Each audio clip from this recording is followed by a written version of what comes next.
I mean, how do you not start with a little football? There it is. Please be back. Come on, Rona, I hate you, but I do think football's back. That's right, Smack Talk is back though. Namco here, CEO, president, everything. Dustin Barkley on my right does have a message for you guys. We're excited. This is our 2020 projected top 10 though. Just tell them what the video is. I'm excited. But It's been a while. Here's the deal. We've been calling for y'all for years to help share us, help get us our audience, but y'all don't want to share us because you like us and you don't want other people to see it because of the advice. We get it. Makes sense. We've had people say, start a Patreon page. I'd much rather do that than tell my friends about you. So I've been skeptical, but we did it. So we're calling on you to do it. Patreon.com/Fantasy Smack Talk. Links in the description. Here's the deal. We want to get back to shooting videos during the season, doing more off-season videos. But we're tired of trying to hunt down advertisers. So if we can get up to $1,000 a video, we will stop running ads and we will shoot more videos. So we're gonna see if it works, if you all wanna help us out. I have said you guys would do this for like 3 years. Dustin never believed me. Prove me right, prove him wrong. You That's can even donate better. as little as $1 a video. You can set a monthly cap. So if you're like, hey, I'll give you $1 video for $5 a month, if 5% of our subscribers do that, then we're where we need And to just think of the dubs you're going to get from the championships anyway and all the money you're going to get. But let's get into it, President. Is that all right? be. Go for it. Back to Smack Talk, starting with the best player in fantasy football, the guy in my keeper auction team that he traded to me, I did not. Christian McCaffrey. I mean, obviously he's got to be the number one. It was insane. Last year they said they're going to give him a ton of touches, and everyone's like, no chance, he's too small. Why would that happen? Well, over 400 touches last year. He proved to be the clear-cut number one fantasy option. He's great in the passing game. 116 receptions. You got to be kidding me for a running back. 15 rushing touchdowns, 4 receiving. McCaffrey, all-around beast. I don't care who the quarterback is. They are going to lean on him, and he is going to do great again. To me, clear-cut number one option. And at number 2, there's certainly a debate. You could go a few different ways here, but you know, when you really break it down, we trust Zeke the most. You know, he's only missed 1 game over the last 2 seasons.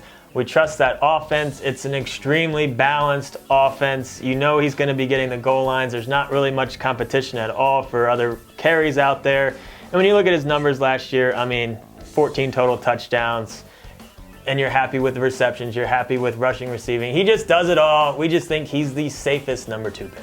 And then at number 3, we have Barkley for the Giants. And again, you can mix and match him with Elliott, but if you look at Vegas win totals, it's like I see him at 6 or 6.5. Vegas doesn't think the Giants are going to win that many, which means they're going to score less points than their other teams. But will they lean on Barkley? Absolutely. Now, in terms of the passing game, last year he was a little bit down. He had 52 receptions. The year prior, though, he had 91. The year prior, he had 121 targets. Last year, he had 73.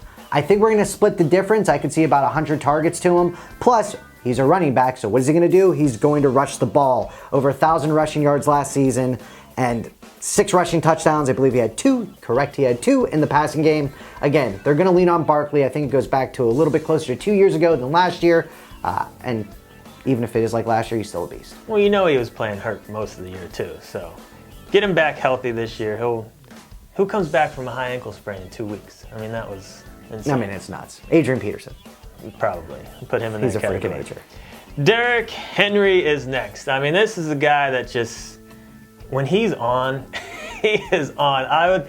I think out of any running back in the league, he's the one I would not want to try to He's tackle. so fun to watch. He is, but like out of all, I mean, I don't want to try to tackle any of them, but if he would be the one to be most scared of running at me full speed as if this is going to kill me. But here's the thing with Derrick Henry. His first 9 games last year, he had over 100 rushing yards one time. Like one time. Like you were not excited about him. But you know who came to save the day? Ryan Tannehill came to save the day. God. And yes, I'm finding a way to get Tannehill into really? our projected top 10. But once Tannehill took over, that offense was completely different, and Henry found space because they actually had to respect the passing game, and he just went nuts from that point on. You can make a case that Henry should be higher than this, but we'll wait and see. But we still think he's very safe right here. For those that don't know, the only 2 people in the world that believed in Tannehill was Dustin Barkley and Mama Tannehill. Oh yeah, never. He's never always had faith in him. Never doubt. As we go into number 5, we got our first wide receiver coming off the board, and it's got to be Michael Thomas of the Saints. I mean, this guy, let me just read the stats because it was incredible. He had 185 targets. Out of those, he caught 149 of them for a little over 1,700 yards and 9 touchdowns. He's a monster. Breeze loves him, is always targeting him, but the thing that I love about him, deep ball, crossing patterns, coming out of the slot. Wherever they put him, he just gobbles up receptions. To me, he is the best wide receiver in the game, and especially if you're in a full point PPR league, not that would I take him over Henry maybe in a full point? Potentially. You'd have to consider it because there's no way his targets are going to be going down. I think he still gets an insane amount of targets, insane amount of catches. To me, the clear-cut number 1 fantasy wide receiver. Dalvin Cook is next with the Vikings. You know, he has missed some time over his career with injuries, only played 14 games last year. That is kind of the knock on him at this point where it's just a little bit scary. But when you look at his averages per game and you add those 2 that he missed last year, if you took his averages and totaled it all up, he would have been at about 1,900 total yards and about 15 touchdowns. And you know he's going to be a big part of that offense. It's a solid offense. They're going to put some points on the board. Dalvin Cook is just one of the best running backs in the league. If he can stay healthy, he will definitely return on value for even in the first round. All right, as we look at number 7, I am going with another New Orleans Saints, and that is Mr. Alvin Kamara. And here's the deal, right? I'm going Thomas and the running back. Like, what's going on here? Vegas, you know I love my gambling. Vegas has the Saints at like 10.5 wins projected. 10.5 wins means I think they're going to score points. I think both of them will do that. Now, last season, Ingram left, and we thought, oh, you know, Kamara might blow up and go crazy. Now, he did very well, but the amazing thing about it is he did it with only about 250 touches. So he doesn't need an insane workload to be super fantasy relevant. So even he might get more touches this year, and when he does, he explodes with them. You know, he had 6 total touchdowns, he had about 1,300 total yards, and again, that was with 250 touches. Could he get up to 280, maybe even 300 touches? I don't think that's out of the realm of possibility. He still has upside off what he produced last year, and he produced at a very high level last year. Joe Mixon is next, and if you owned him for the whole year last year, he probably gave you, at least he finished well, but he just started You hated him. So bad. You probably got a bad taste in your mouth. But look at how he finished. He finished well, and look at that team and that offense. You add Burrow, you get A.J. Green back. You got to think the Bengals are going to be better this year. But Mixon, he didn't have a rushing touchdown until November of last year. His first 2 games, he only had 44 total yards total in the first 2 games. But you look at what he ended with for the year, it was still around 1,400 total yards and 8 total touchdowns. So he basically only played 14 games when you consider the 2 duds he started.